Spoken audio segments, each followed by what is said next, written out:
Assalomu alaykum obunachilar. Bugun molingiz kuyga kelgandan keyin siz qochirib keldingiz, lekin bir oy o'tyapti, bilmayapsiz. Bu qochdimi, qochmadimi, bekarga yemishim hayib ketyaptimi deyotganlar bo'ladi-da. Shunday deb o'ylayotgan bo'lsangiz, videoni oxirigacha ko'ring. Siz uchun manfaatli mavzularda gapiramiz, foydali bo'ladi.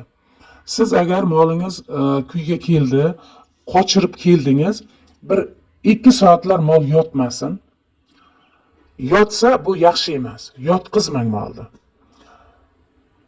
Birdan sizga suv ichirmang, bir kechgacha suv bermay turing. Bir 5 kunlar po'choq, kuchli yemlar va tuz oldiga qo'ymang. 5 kunlar. Undan keyin bir oy o'tyapti, molingizda kuyga bilmayapsiz. Demak, yaxshilab yem berib ko'ring. Yo kuyga keladi, yo jarqillab semirib ketadi. Shundan bilaveringki, sizning molingiz agar jarqillab semirib ketyaptimi, bu homilador bo'lgan. Agar yana qayta kuyga keldimi, demak u homilador emas.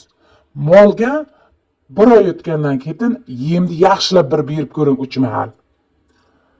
O'ta kuchli aeroport emas, paraxa berib ko'ring, kepak berib ko'ring, yaxshilab bir ovqatlantirib ko'ringchi, molingiz jarqillab semirib ketadimi, yo bo'lmasa yana qayta kuyga keladimi?